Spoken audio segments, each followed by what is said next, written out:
There were some major returns on last night's episode of Raw, along with a Raw star officially turning heel, and a WrestleMania rematch has been added to WrestleMania Backlash. It's all in the wrestling news right now, Lash. We said it would happen.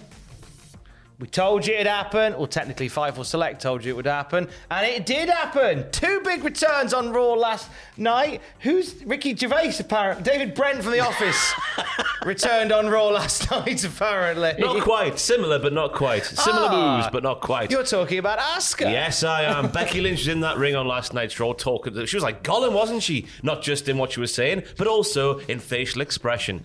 She was on about her title belt. We can all witness the rebirth of Becky Lynch, getting her title back off Bianca Belair. It'll be fantastic. No one can stop Becky Lynch from getting her title. Not Doudrop, not Tamina, not other members of the Raw Women's roster. Then whose music hits? Tamina. No, not the Hardy Boys either. Bloody hell. It was Asuka's music and she came down and then she flicked.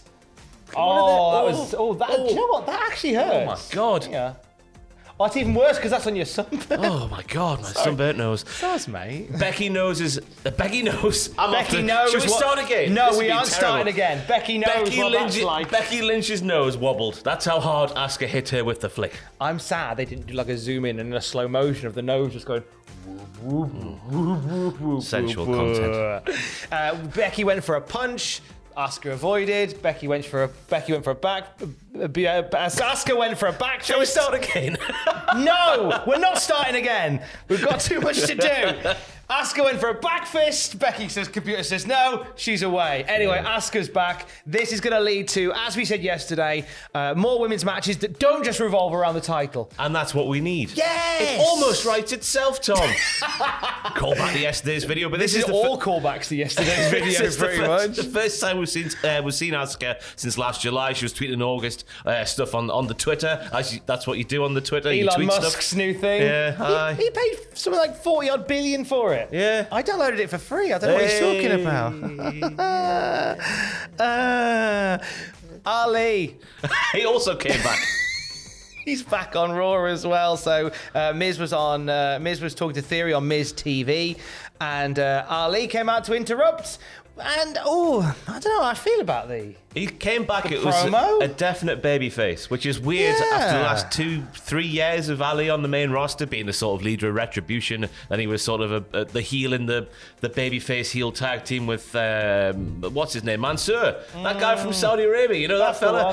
He was getting beaten up by Gunter. I saw on a live event this weekend, getting chopped right in the tits. It was fantastic. Love him. So yeah, to see him come back and be like, I'm the babyface now, Miz. I would like to fight you, you chicken. Then for Theory to get involved and go, Miz, you don't want to have this match? I've just texted Vince McMahon, you're going to have that match right now. It was all a bit weird, but we'll have to see where it goes. Yeah, I mean, it led to Ali beating The Miz in his return match, which was nice to see. And just as Ali was heading back up the ramp, he was jumped by Tommaso Ciampa, left laying by the latest call-up from NXT. And here's the thing, I don't know what you read into this, but on the YouTube channel, on WWE's YouTube channel, that bit with Ciampa jumping Ali isn't on there. Oh my God. Ciampa went into business for himself. We can exclusively reveal that this morning here on the news on Cultaholic Wrestling. Tommaso Ciampa went off the script. And very much like a child that can't pronounce tomato and doesn't like it, it is time to get the Tommaso out because Ciampa is now simply known as Ciampa. We've binned off the Tommaso. I don't mind that. Yeah? I know it's weird. We've known him as Tommaso Ciampa for many, many years now, but Tommaso as a first name, I would say is pretty low down. Yeah. Or pretty high up on the totem pole, as we learned on the podcast recently. Being higher up on the totem pole is worse than being lower down. Really? It's a common misconception, that, Tom. And everyone at home, you can take that to the bank. Everything I learned from Mortal Kombat is a lie. Yeah. Therefore, Shao Kahn is the worst fighter ever. So Ciampa is now Ciampa. That's fine. Not the only new name that we had from Raw, isn't that right? That's true. We now have a name for Edge's faction of spooky men and women maybe in the future. I don't know. It's just him and Damian Priest at the moment. And they are called Judgment Day. They have a brand new entrance with a moving chair. It's fantastic. They've put the Edge's throne from WrestleMania, the entrance. They've put that on a car carpet, and I assume there's some men at the bottom of the rampway pulling the carpet very slowly as Damien Priest stands there next to Edge, looking very menacingly. They get to sort of halfway down the ramp, don't they? Then Priest has to walk the rest of the way while Edge sits there on his arse. He could say he's earned it, or he could just call Edge lazy.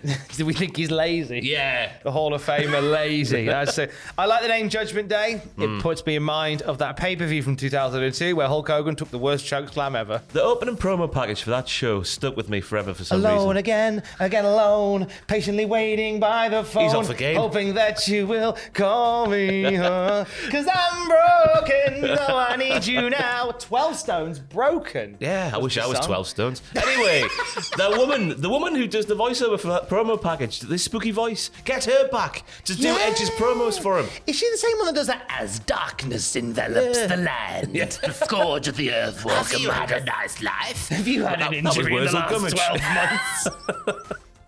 This is the best news video we've ever done, mate. I missed the pay-per-view Judgment Day. So do I. I was upstairs chatting to Aiden about it, and I'm able to remember all the Judgment Day main events up until like 2005. Weird bit of knowledge that. You're welcome to it. Judgment Day 2002, one of the first events I had on VHS. Kurt Angle, Edge, hair versus hair. That's it. Jericho, who was it? Jericho, Triple H in the main event in Hell in a Cell? Was no, that was not even the main event. Was Hogan and Undertaker? Was that not the main event? That was Jericho got shafted again. Yeah. That's why 12 Stones Broken stays with you, because I got it for DVD, probably roughly the same Christmas, maybe, and that's why that stays with me, because that would be on the menu screen looping over and over again. Well done, 12 Stones, for making a banger. Let's go to WrestleMania Backlash, which certainly is not a name as cool as Judgment Day. No. We have another match added to it. It's going to be Omos and Bobby Lashley in a rematch from WrestleMania. Oh, boy! I'm so excited. So this Just can't hide it. I'm about to lose control, and I think I like it. So they're having another go-round, as are Cody Rhodes and Seth Rollins on the show, AJ Styles and Edge. There's four WrestleMania rematches at WrestleMania Backlash, the fourth being Charlotte Flair and Ronda Rousey in an I Quit match for the SmackDown Women's title. I'm excited for this week's SmackDown, Tom. Yeah? Beat the clock challenges never fail to deliver. Ronda Rousey, Charlotte Flair beat the clock to prove something that doesn't really matter in the grand scheme of things.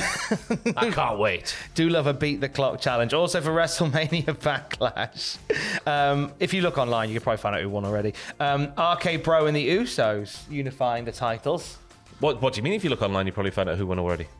Well, the Beat the Clock challenge. Oh, right, I thought you were meaning that tag team title match. No. I thought you'd seen some spoiler. They taped SmackDown last week. Oh, right. Of course, RK Bro and the Usos, they'll be fighting in Newcastle on Thursday. I'm sure that will have some implications for WrestleMania Backlash. I bet it means diddly squat. How dare you? How dare you? That'll be a thing. And then we'll also see Happy Corbin and Madcap Moss going out at WrestleMania Backlash. Madcap Moss batters him. Do you reckon? Yeah, it's time for that big bold prick to get his comeuppance. How dare he ruin that arm? He's nicked the trophy there, Tom. He's nicked the trophy. The most prestigious trophy in all of trophies. Yeah. That and the Heritage Cup. Most prestigious of all trophies. That's your news. That's all the Raw stuff. Busy night on Raw last night. It was a busy night on Raw. Cody Rhodes' pyro keeps getting bigger and bigger and bigger. Is you reckon that's part of his deal? Yeah. I want bigger pyro every time. Literally £1 million per entrance. He has the sparks at the top. He gets down at the ring. He does a pose on the ropes. There's some more pyro. That's my main takeaway from this week's Raw. Imagine when he does a show in Saudi Arabia. My God. They'll set fire to like a small field. And the stadium. And the rest of the stadium. More news throughout the day at cultaholic.com. Stay safe. Love you. Bye.